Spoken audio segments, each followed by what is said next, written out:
జోహార్ వైఎస్ఆర్, జోహార్ వైఎస్ఆర్. ముందుగా ఇంత గొప్ప ప్రోగ్రాం ఆర్గనైజ్ చేసినటువంటి ఈశ్వర్ ప్రసాద్ రెడ్డి గారికి అండ్ టీం అందరికీ కూడా పేరు పేరున ధన్యవాదాలు తెలియజేసుకుంటా ఉన్నా. ఒకందుకు నేను ఒక దురదృష్టవంతుడిని, ఎందుకంటే రాజశేఖర రెడ్డి గారితో నడిచేటటువంటి అవకాశం దొరకల. కానీ ఒకందుకు అదృష్టవంతుడిని. ఆయన 2 అడుగులు ముందుకేస్తే ఇంకొక 10 అడుగులు ముందుకేసేటటువంటి మంచి నాయకుడిగా జగన్మోహన్ రెడ్డి గారి వెంట నడిచే అవకాశం దొరికినందుకు అదృష్టంగా భావిస్తా ఉన్నా. మీ అందరికీ తెలుసు, సరిగ్గా 77 ఏళ్ల క్రితం 1949 జూలై 8వ తారీఖున, అంటే ఇదే రోజు, ఇప్పుడు వైఎస్ఆర్ కడప జిల్లా, అప్పుడు కడప జిల్లాగా ఉన్నటువంటి జమ్మలమడుగులో దేవుడు రాజశేఖర రెడ్డి గారు పుట్టినటువంటి రోజు. ఈరోజు మనం 77వ జయంతిని జరుపుకుంటా ఉన్నాం. దురదృష్టం, 17 సంవత్సరాల క్రితం 2009లో ఏదైతే రాజశేఖర రెడ్డి గారు మనకి భౌతికంగా దూరమై అన్నారు. కానీ భౌతికంగా దూరమైన ఈరోజు కోట్లాది మంది తెలుగు ప్రజల గుండెల్లో చిరస్థాయిగా నిలిచిపోయారనంటే ఆయన చేసినటువంటి మంచి సంక్షేమ పథకాలు, అభివృద్ధి కార్యక్రమాలు. ఎన్నాళ్ళు బతికామన్నది కాదు, ఎలా బతికామన్నది ముఖ్యం. ఎన్నాళ్ళు ముఖ్యమంత్రిగా పనిచేశామని కాదు, పనిచేసినంత కాలం ఎంత గొప్పగా ప్రజలకి చేరువుగా, ప్రజల కోసం, ప్రజల బాధల్ని తెలుసుకొని ఆ కష్టాల్ని తొలగిస్తూ పరిపాలన చేశామనేది ముఖ్యమంటూ ఈ దేశ చరిత్రలో ఏ నాయకుడు, ఏ రాష్ట్రంలో ఒక ముఖ్యమంత్రిగా తన పదవి ఉన్నటువంటి 5 సంవత్సరాల 3 నెలల పరిపాలనలో ఇంత గొప్పగా చేసినటువంటి నాయకుడు ఈ దేశంలోనే లేడు. నేను ఈరోజు పొద్దున్నుంచి ఒక 7 ప్రోగ్రామ్స్లో అటెండ్ అయ్యి, అన్ని కుకట్పల్లి సరౌండింగ్స్ అటెండ్. అక్కడ చూస్తే టీఆర్ఎస్ పార్టీ వాళ్ళ ఫ్లెక్స్లో రాజశేఖర రెడ్డి గారి ఫోటో ఉంది. ఒరే, టీఆర్ఎస్ పార్టీ కాదు కదా రాజశేఖర రెడ్డి గారు అనుకుంటా. కాంగ్రెస్ పార్టీ ఫోటోల్లో కూడా, కాంగ్రెస్ పార్టీ ఫ్లెక్స్లో కూడా రాజశేఖర రెడ్డి గారి ఫోటో ఉంది.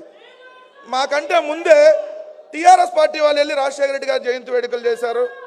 కాంగ్రెస్ పార్టీ వాళ్ళు వెళ్ళి రాజశేఖర రెడ్డి గారి జయంతి కార్యక్రమాలు చేశారు. దాని తర్వాత మేమే లేటుకి వెళ్ళాం వైఎస్ఆర్ కాంగ్రెస్ పార్టీగా. నేను చూస్తే అది ఒక ఏరియాలో చూస్తే ఫ్లెక్స్లో రాజశేఖర రెడ్డి గారి ఫోటో పక్కన వైఎస్ఆర్సీపీ వాళ్ళ ఫ్లెక్స్ ఉంది, ఆ ఎదురుగా టీఆర్ఎస్ వాళ్ళు ఉంది, ఈ పక్కన కాంగ్రెస్ వాళ్ళు ఉంది. అరే ఇదేంటి ఆశ్చర్యం. ఎందుకంటే ఒక రాజకీయ పార్టీ నాయకుడు అంటే ఒక పార్టీలోనే ఆయనకు సంబంధించినటువంటి జయంతి వేడుకలు చేస్తారు. అంటే రాజశేఖర రెడ్డి గారు ఒక పార్టీకి సంబంధించినటువంటి నాయకుడు కాదు, ఆంధ్రప్రదేశ్, ఉమ్మడి ఆంధ్రప్రదేశ్ రాష్ట్రంలో అందరికీ సంబంధించినటువంటి నాయకుడు అని ఈరోజు హైదరాబాద్లో మనం ఫ్లెక్సులు చూస్తే అర్థమవుతున్నటువంటి పరిస్థితి. ఒకటి మీ అందరికీ తెలియజేయాలి, ఓట్ల ద్వారా అధికారంలోకి వచ్చేటటువంటి నాయకులు కొంతమంది ఉంటారు. కానీ జనం గుండెల్లో నిలిచిపోయి జనం ద్వారా అధికారంలోకి వచ్చిన నాయకులు ఎవరైనా ఉన్నారంటే ఆ రోజు దివంగత నాయకుడు రాజశేఖర రెడ్డి గారు అయితే, దాని తర్వాత జగన్మోహన్ రెడ్డి గారు అని చెప్పి మనం ఖచ్చితంగా చెప్పాలి. ఒక్కసారి అధికారం ఇస్తేనే అంత మంచి కార్యక్రమాలు చేశారు రాజశేఖర రెడ్డి గారు. రెండోసారి బొట్టాబొట్టిన అధికారం ఇచ్చినప్పుడు, ఒరే నేను ఇంత మంచి చేశాను, ఎందుకు నాకు తక్కువ మార్కులు వచ్చినాయి అని చెప్పి ప్రజల్లోకి వెళ్ళి తెలుసుకునేటటువంటి కార్యక్రమం చేసినటువంటి రచ్చబండ కార్యక్రమానికి వెళ్తుంటే ఆయన ప్రమాదవశాత్తు మరణించడం జరిగింది. అదే ఒక్కసారి జగన్మోహన్ రెడ్డి గారికి అధికారం ఇచ్చి చూస్తే మనం 2019 ఎన్నికల్లో రావాలి జగన్, కావాలి జగన్ అని ఒక్కసారి మనం అధికారం ఇచ్చి చూస్తే ఈరోజు ఆంధ్రప్రదేశ్ రాష్ట్రంలో గ్రామ గ్రామాన సచివాలయాలు, రైతు భరోసా కేంద్రాలు, హెల్త్ క్లినిక్లు, డిజిటల్ లైబ్రరీలు, 38,000 స్కూళ్ళు, నాడు నేళ్ల బాగా బాగు చేయడం 17 ప్రభుత్వ మెడికల్ కాలేజీలు, 4 పోర్టులు, 10 ఫిషింగ్ హార్బర్లు, 6 ఫిష్ ల్యాండ్ సెంటర్లు, విజయవాడలో ఫ్లైఓవర్లు, విజయవాడలో రిటర్నింగ్ వాళ్ళు, ఏదైతే ఉద్యానంలో కిడ్నీ రీసెర్చ్ సెంటర్, నెల్లూరులో సంగం బ్యారేజ్, ఇలా చెప్పుకుంటా పోతా ఉంటే ఈ రాష్ట్రంలో గ్రామ గ్రామాన అభివృద్ధి చేసి, గ్రామ గ్రామాన అభివృద్ధితో పాటు ఇంటింటికి సంక్షేమ కార్యక్రమాలు అందించారే. అదే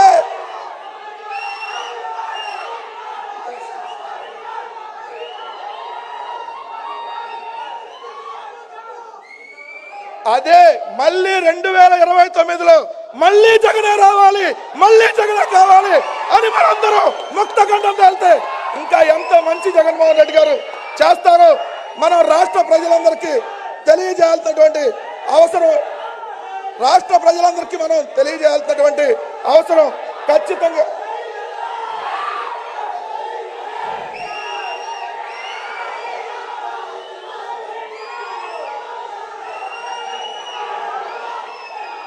జై జగన్, జై జగన్, జై జగన్, జై జగన్, జై జై జగన్.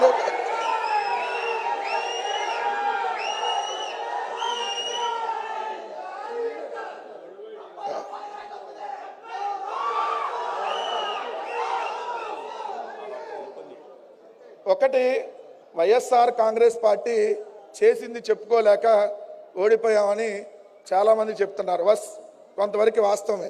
ఎందుకంటే అవతల పార్టీ వాడు ఏమీ చేయకపోయినా హైదరాబాద్ నేనే కనిపెట్టా, సెల్ ఫోన్ నేనే కనిపెట్టా, ఈ భూమి మీద మనుషులు నేనే కనిపెట్టా, లేదంటే ఎగ్గిరితంతే మోందా తుఫాన్ అడకలి పడింది. సో ఇవన్నీ కబుర్లు చెప్తున్నారు కదా.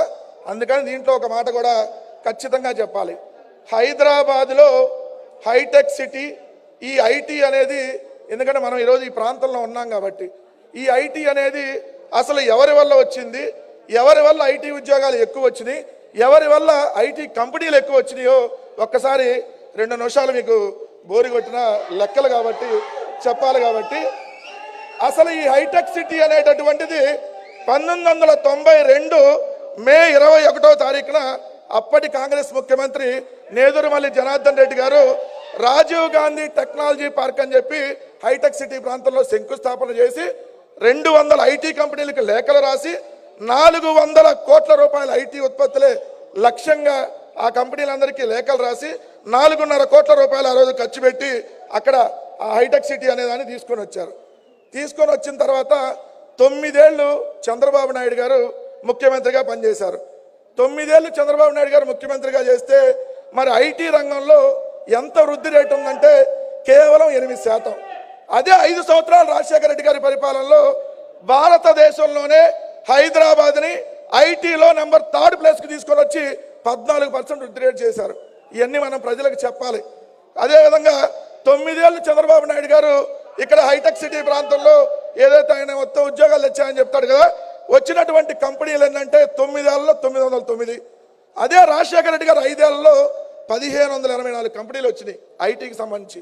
అదేవిధంగా 9 ఏళ్లలో చంద్రబాబు నాయుడు గారు ముఖ్యమంత్రిగా ఐటీ ఉద్యోగాలు వచ్చినాయి 85,945 అయితే ఉమ్మడి ఆంధ్రప్రదేశ్ మొత్తం మీద.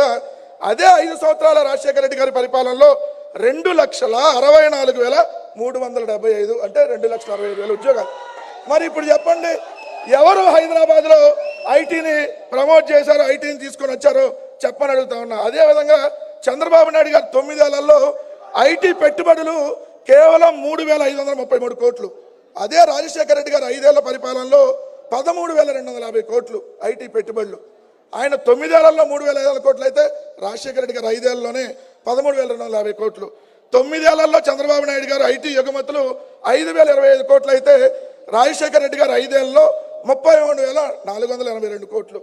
మరి ఇప్పుడు రాజశేఖర రెడ్డి గారి అభివృద్ధి సంక్షేమం ఏ విధంగా చేసినా మనందరం చెప్పుకోలేకపోయాం, ఇప్పటికీ చెప్పుకోలేకపోతున్నాం.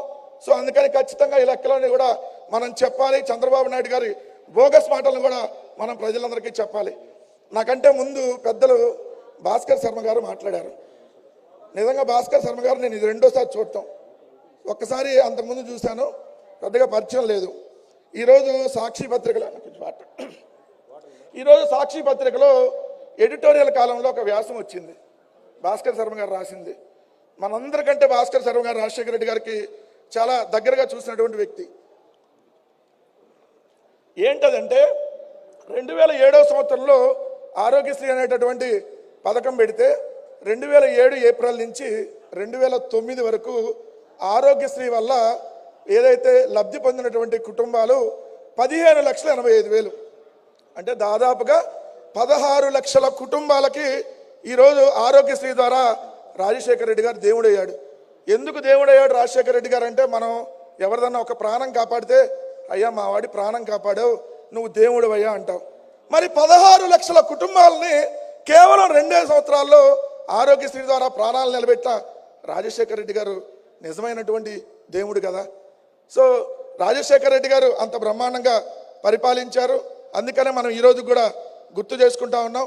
అలానే జగన్మోహన్ రెడ్డి గారు కూడా అంతకు మించినటువంటి గొప్ప పరిపాలన అందించారు. కానీ కొన్ని అనివార్య కారణాల వల్ల ఈవీఎంలో ఇంకోటో వల్ల మనం ఓడిపోయి ఉండొచ్చు. మనం నైతికంగా గెలిచాం. మనం దొంగదారిలో ఎప్పుడూ గెలవాలని కోరుకోలే జగన్మోహన్ రెడ్డి గారు. ఓడిపోతే ఓడిపోయాం, బట్ నిజాయితీగా గెలిస్తేనే అది గెలుపన్నాడు. 2014 సంవత్సరంలో కూడా రైతు రుణమాఫీయో ఇంకో రుణమాఫీలో మేము చేయలేమని చెప్పాడు. మొన్న కూడా అంటే చంద్రబాబు నాయుడు గారు లాగా తప్పుడు వాగ్దానాలు నేను ఇవ్వలేనని చెప్పి క్లియర్గా చెప్పాడు. కాకపోతే మనం ఒకటైతే గుర్తుపెట్టుకోవాలి, నిజమైనటువంటి రాజశేఖర రెడ్డి గారికి ఘనమైన నివాళి ఎప్పుడు అర్పిస్తాం? ఎప్పుడు అర్పిస్తాం? ఆయన ఆశయాలని ప్రజల్లోకి తీసుకొని వెళ్ళి ఆయన పెట్టినటువంటి సంక్షేమ పథకాలన్నింటినీ కొనసాగించినప్పుడే నిజమైనటువంటి ఘన నివాళులు అర్పిస్తాం. మరి అదంతా జరగాలంటే 2029లో మళ్ళీ జగనే రావాలా వద్దా? మళ్ళీ జగనే కావాలా వద్దా? మరి మనందరి నినాదం ఏంటి? 2029లో మళ్ళీ జగనే రావాలి, మళ్ళీ జగనే కావాలనేటటువంటి నినాదంతో మనందరం వెళ్దాం. ఖచ్చితంగా రాజశేఖర రెడ్డి గారికి ఘనమైన నివాళిని 2029లో జగన్మోహన్ రెడ్డి గారికి మళ్ళీ అధికారం ఇచ్చి ఆ ఘనమైన నివాళిని ఆంధ్రప్రదేశ్ రాష్ట్రంలో మనందరం ఇద్దామా వద్దా? ఇద్దామంటే ఇంతకంటే మనం బలంగా కష్టపడదామా వద్దా? ఎస్. సో ఖచ్చితంగా రావాలి జగన్, కావాలి మావి గారు. Yes, okay, okay, yes yes yes.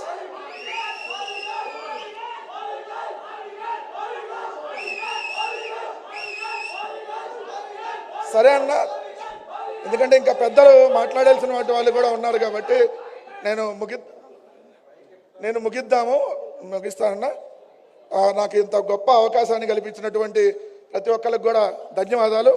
ఇంకా అందరూ పేరు నాకంటే చాలా సీనియర్లు అందరూ ఉన్నారు కాబట్టి వాళ్ళందరూ కూడా మాట్లాడాలి కాబట్టి నేను ముగిస్తున్నా. జోహార్ వైఎస్ఆర్, జోహార్ వైఎస్ఆర్, జోహార్ వైఎస్ఆర్. జై జగన్, జై జగన్, జై జగన్.